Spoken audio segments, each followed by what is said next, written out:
Hello, dear ones. Father Peter John coming to you from the new property at All Saints Orthodox Church. This is the plot of land that we bought last year across the street from Fairfax, across the street from the church, across Fairfax Road. Christ is in our midst. I wanted to bring you out here to show you, because probably most of you have not had a chance to see this or walk this property yet. It's much of the year it's not very walkable because it's dense woods, you know, and most of it is.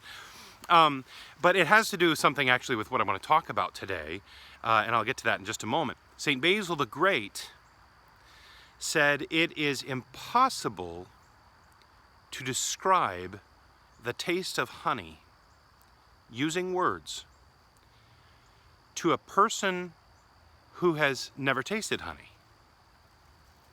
It's impossible. You can try. Oh, well, it's really sweet. I mean, you should try it on toast.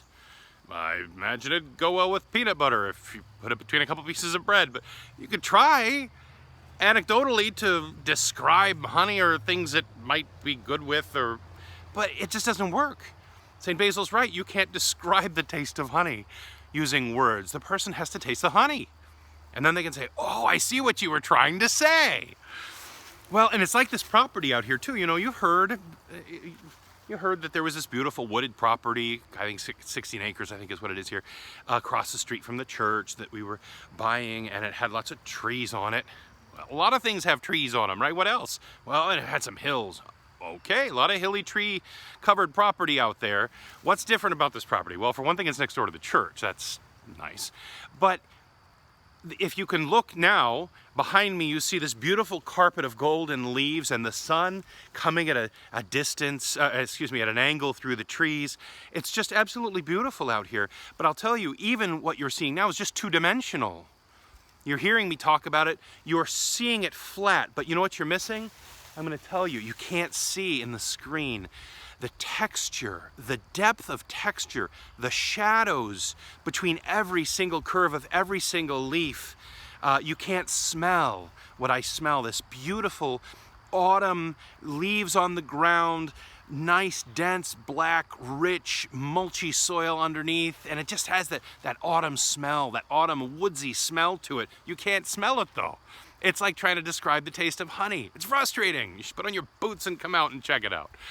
But listen, what's St. Basil talking about? He's not talking about honey. He's talking about the spiritual life.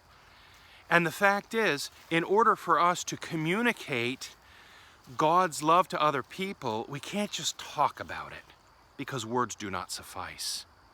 First, we have to experience it ourselves. We have to taste the honey ourselves.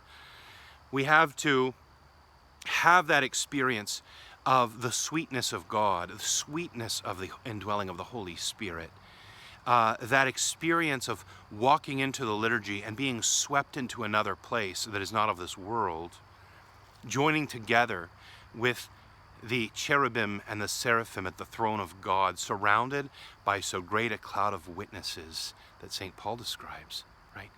We have to experience that, be swept into the kingdom, be wrapped in the Holy Spirit, in order to be able then to share that with someone else, to know how sweet the honey is, to know how good it tastes, to understand some of its healing properties and these things, you know. So after we experience it ourselves, which hopefully we have and we do, then we need to do what my priest in college used to say. You know, I'd say, I'm on this college campus and everybody has all these questions about the faith and they want to argue about the scriptures and the church and whatever. What do you want? What do I do? And he would say, Peter, tell them to come and see. Bring them to church. And so I said, okay. Well, they all had churches to go to on Sunday morning, so they wouldn't come on Sundays. So we started doing services on Wednesday nights, candlelight services, lit the incense, small compline. It was wonderful, beautiful, intimate.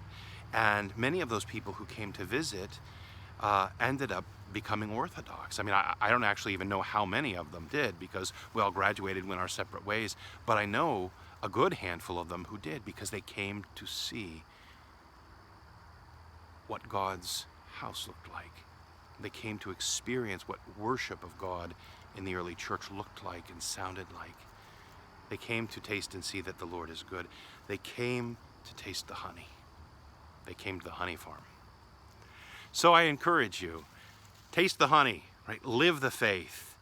Enter in with prayer, with fasting, with good works, with living the liturgical life of the church, the sacramental life of the church.